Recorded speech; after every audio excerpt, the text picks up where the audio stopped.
जय हिंद बच्चों। मैं अश्विनी शर्मा आप लोगों का फिर से एक बार अपने YouTube चैनल अनुपम केमिस्ट्री क्लासेस पर हार्दिक स्वागत और अभिनंदन करता हूं। आज की इस क्लास में हम लोग एक्टिविटी, जिसको हिंदी में सक्रियता बोलते हैं, उसको समझेंगे। सक्रियता को स्मॉल a से लिखा जाता है और ये आपके सिलेबस में तो नहीं है, बीएससी सेकेंड ईयर के सिलेबस में तो नहीं है, लेकिन जब हम बात करेंगे केपी, केसी, केएक्स और केए की, ठीक है, ये क्या है, इक्विलिब्रियम कांस्टेंट है, केपी, केसी, केए और केएक्स। तो वहां पर केए की भी हम बात करेंगे। सो उस स्मॉल ए के बारे में हमको पहले से जानना जरूरी है। तो उस ए को बोलते हैं एक्टिविटी या फिर सक्रियता। तो ये एक्टिविटी या सक्रियता क्या है, इसको हम आज की इस क्लास में समझेंगे।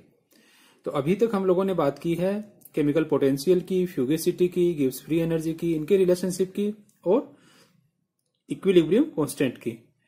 सो किसी भी सब्सटेंस के लिए जो गिब्स फ्री एनर्जी और केमिकल पोटेंशियल है, उसकी एब्सोल्यूट वैल्यू को, ठीक है, एब्सोल्यूट वैल्यू को ज्ञात करना आसान नहीं है, या ये कहें कि संभव नहीं है। सो किसी सब्सटेंस के लिए म्यू आई क्या है, म्यू यहाँ पर केमिकल पोटेंशियल, आई क्या हो गया, आई उसका उस सब्सटेंस को रिप्रेजेंट कर रहा है। तो उस सब्सटेंस के लिए म्यू आई का मान ज्ञात करना पॉसिबल नहीं है।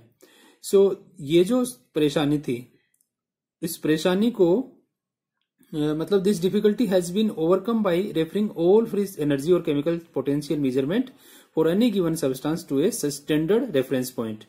ठीक है, तो इस परेशानी को दूर करने के लिए हम ये मानते हैं कि, या ये अवधारणा या ये कॉन्सेप्ट इंट्रोड्यूस किया गया कि जो केमिकल पोटेंशियल है और फ्री एनर्जी है, उसकी एक स्टैंडर्ड रेफरेंस पॉइंट होगा, या ये कहें कि जो स्टैंडर्ड कंडीशंस हैं, ठीक है, ताप, दाब और कंसंट्रेशन की, उन स्थितियों में इसका एक फिक्स्ड मान या एक कांस्टेंट मान होगा हर एक सब्सटेंस के लिए।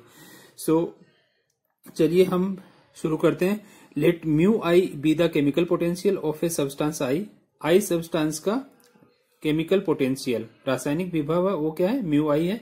इन pure state let F I be its fugacity, और एफ आई इसकी फ्यूगेसिटी है। तो इन दोनों में रिलेशनशिप क्या होगा, mu i is equal to mu i star, मतलब ये स्टैंडर्ड उसका क्या हो गया, म्यू आई क्या हो गया, उसका standard chemical potential I substance का, plus R T L N F I. ये अपनी है इक्वेशन नंबर 1। इसके बारे में हम लोग अपनी पहले की क्लासेज में पढ़ चुके हैं। सो अब हम बात करते हैं केमिकल पोटेंशियल की स्टैंडर्ड स्टेज में और प्योर स्टेट में डिफरेंस की। So the difference between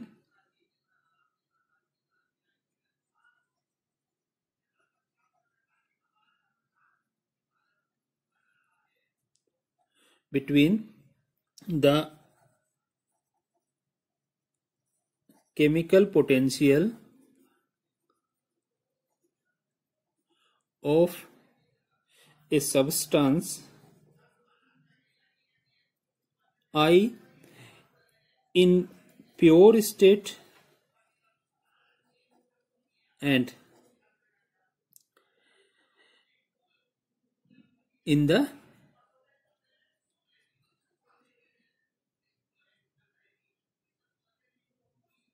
any other state. ठीक है, प्योर स्टेट का मतलब ये हो गया कि सिर्फ वही सब्सटेंस हो, और एनी स्टेट का मतलब होगा कि वो किसी दूसरी सिचुएशन में हो, किसी केमिकल चेंज में हो या किसी फिजिकल चेंज के समय हो। तो यहां पर हम इसको, इस डिफरेंस को लिखेंगे mu I minus mu I standard. Mu I क्या हो गया, किसी भी स्टेट में, in any state, and mu I standard क्या हो गया, यहां 0 लगा दिया, इसका मतलब standard, is equal to RTLN FI upon FI0।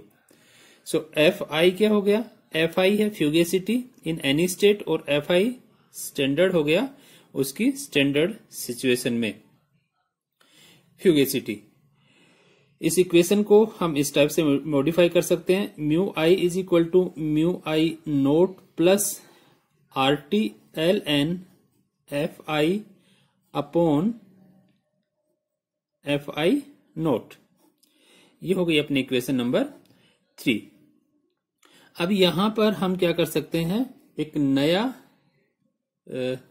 नया वर्ड बोल सकते हैं, एक नई टर्म हम यहां पर इंट्रोड्यूस करते हैं, जिसको कि हम लिखेंगे एक्टिविटी। वी में introduce a new term activity A and define it as A is equal to F upon F naught। क्या है A? A रेशियो है किसका? किसी सब्सटेंस की किसी भी स्टेट में फ्यूगेसिटी और उसकी स्टैंडर्ड मानक अवस्था में फ्यूगेसिटी प्लायनशीलता का जो अनुपात है, किसी पदार्थ की किसी भी स्थिति में प्लायनशीलता एवं उसकी मानक अवस्था में प्लायनशीलता का जो अनुपात है वो क्या कहलाएगा, यहां पर उसको लिखा गया है सक्रियता या एक्टिविटी। और हम अगर बात करें किसी सब्सटेंस आई की, फॉर सब्सटेंस आई, ये क्या हो जाएगा, A I is equal to F I divided by F I nought, right, F I standard. So activity क्या हो गई, एक्टिविटी क्या है, रेशियो है किसका, फ्यूगेसिटी का, किसी भी अवस्था में और मानक अवस्था में। सो activity of a substance in any given state thus is defined as the ratio of fugacity of the substance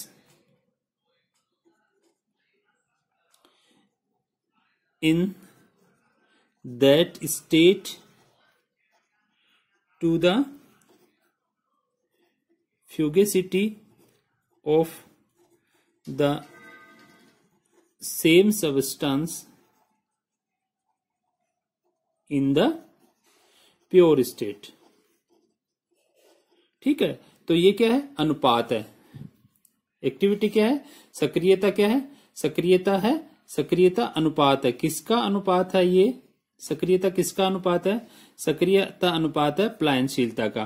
प्लायनशीलता किसी भी स्थिति में और प्लायनशीलता मानक अवस्था में या शुद्ध अवस्था में मानकशीलता है, उसका जो अनुपात है वो क्या कहलाता है, वो कहलाता है सक्रियता, राइट। शुद्ध अवस्था में या मानक अवस्था में जो प्लायनशीलता है वो क्या कहलाएगा, वो कहलाएगा सक्रियता।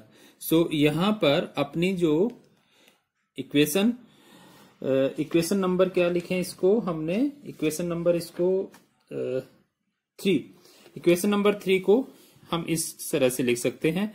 अब उसमें ए को हम क्या कर सकते हैं, इंट्रोड्यूस कर सकते हैं। सो ये हो जाएगी अपनी equation, mu i is equal to mu i nought plus R T L N A. ठीक है, ये ए किसकी जगह पर आ गया, ए आ गया यहां पर, ये ए आई लिखना ज्यादा उचित होगा। F I upon F I note की जगह पर क्या आ गया, ए आई आ गया। इसको हम बोल देते हैं equation number 4, right. So let the system consisting of 1 mole of a substance change from a state in which its chemical potential is μ1। मतलब किसी एक स्टेट में पोटेंशियल, केमिकल पोटेंशियल क्या है, μ1 है। μ1 से वो किसमें चेंज हो रहा है, μ1 to another state in which chemical potential is μ2, right? So the change in chemical potential, जो डिफरेंस आएगा वो क्या होगा, μ2 minus μ1। The change in chemical potential will be equal to del mu is equal to μ2 minus μ1। और इसको हम जो अपनी इक्वेशन नंबर 4 है उसके फॉर्म में लिखेंगे तो क्या आ जाएगा, ये RTLN A2 minus RTLN A1। और del mu is equal to RT, देखो कॉमन आ जाएगा दूसरे दोनों में, LN A2 अपॉन A1। सो लॉग की टर्म है, अगर वो माइनस में है तो हम इस टाइप से उसको लिख सकते हैं A2 अपॉन A1 के फॉर्म में। और ये जो होगा, ये इक्वेशन होगी, ये होगी इक्वल टू चेंज इन गिव्स फ्री एनर्जी। सो इस इक्वेशन को आप दे दीजिए नंबर 5 और ये अपनी इक्वेशन नंबर हो गई 6। तो अगर हम बात करें किसके लिए, आइडियल गैसेज के लिए, ये तो किसी भी सब्सटेंस के लिए हो गया, ठीक है, ये रियल गैस के लिए भी हो सकता है। सो आइडियल गैस के लिए यही इक्वेशन क्या हो जाएगी, for ideal gas equation 6 becomes del mu is equal to del G is equal to RTLN P2 upon P1। ठीक है, अपना A किसकी जगह पर आया था, A आया था अपना फ्यूगेसिटी की जगह पर, राइट। और आइडियल गैसेज के लिए क्या होता है, फ्यूगेसिटी और उनका जो प्रेशर है वो सेम होगा, रियल गैसेज के लिए तो डिफरेंट होगा उसमें। सो यहां पर दो अलग अलग स्टेज में हमने क्या लिया, एक्टिविटी लिया। सो आइडियल गैसेज के लिए वो किसके इक्वल होगा, उसके प्रेशर के इक्वल हो जाएगा। सो activity of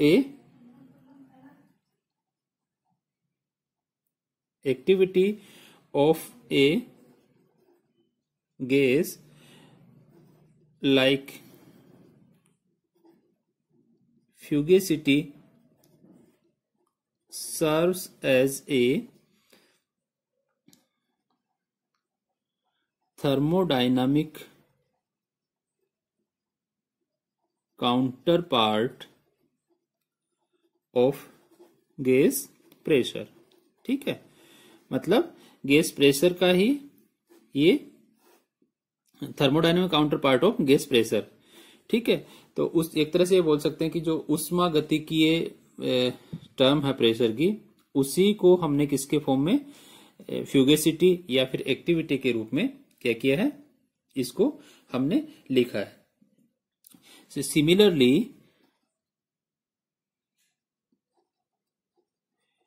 it serves as a counterpart of concentration. कब कॉन्सेंट्रेशन कब होगा, जब हमारा सब्सटेंस होगा सॉल्यूशन के फॉर्म में, तो हम इसको किसके काउंटर पार्ट के फॉर्म में लेंगे, कंसंट्रेशन के उसके फॉर्म में लेंगे, of the solute in the given solution. ठीक है, तो सॉल्यूशन की जब हम बात करेंगे तो ये कॉन्सेंट्रेशन की टर्म को एक तरह से रिप्रेजेंट करेगा, और जब हम गैसेज की बात करेंगे तो ये किसको रिप्रेजेंट करेगा, ये प्रेशर को, गैस प्रेशर को रिप्रेजेंट करेगा। अब ये जो वैल्यू होगी एक्टिविटी कोएफिशिएंट की वैल्यू, अगर हम बात करें आइडियल गैसेज के लिए, for ideal gases activity is equal to pressure. ठीक है, एक्टिविटी और प्रेशर का मान आइडियल गैसेज के लिए, जो आदर्श गैसें होंगी उनके लिए क्या होगा, समान होगा। लेकिन जो रियल गैसेज होंगी, for real gases A is directly proportional to P, मतलब ए पी के समानुपाती होगा, और A is equal to gamma P. ठीक है, ए गामा पी के इक्वल होगा। गामा यहां पर क्या है, activity coefficient. Gamma is known as, it is a constant and is known as activity coefficient. तो फ्यूगेसिटी की तरह से ही ये एक्टिविटी क्या है, एक टर्म है जो कि हम किसके लिए यूज करते हैं, प्रेशर के लिए यूज करते हैं। इसके जो वैल्यू होगी, एक्टिविटी की वैल्यू होगी, वो आइडियल गैसेज के लिए प्रेशर के इक्वल होगी, बट रियल गैसेज के लिए उसके इक्वल नहीं होकर के क्या होगी, डायरेक्टली प्रोपोर्शनल होगी। और इसके लिए जो इक्विवेलेंट कांस्टेंट होगा, इसको इक्वल करने के लिए जो कांस्टेंट होगा, उस कांस्टेंट को हम गामा से रिप्रेजेंट करेंगे। गामा को एक्टिविटी कोएफिशिएंट के नाम से जानते हैं। तो ये एक्टिविटी की टर्म है, राइट। एक्टिविटी की टर्म इंट्रोड्यूस किस लिए की गई है, एक्टिविटी की टर्म को इंट्रोड्यूस किया गया है यहां पर जो डिफिकल्टी थी गिव्स फ्री एनर्जी और केमिकल पोटेंशियल की एब्सोल्यूट वैल्यूज को, ठीक है, उनके जो शुद्ध मान है उसको फाइंड आउट करने में जो डिफिकल्टी थी उसको दूर करने के लिए इस कॉन्सेप्ट को इंट्रोड्यूस किया गया, जिसका कि हम लोग आगे यूज करेंगे जब हम इक्विलिब्रियम कांस्टेंट में रिलेशनशिप के बारे में बात करेंगे। ओके, थैंक यू बच्चों, आज के लिए इतना ही।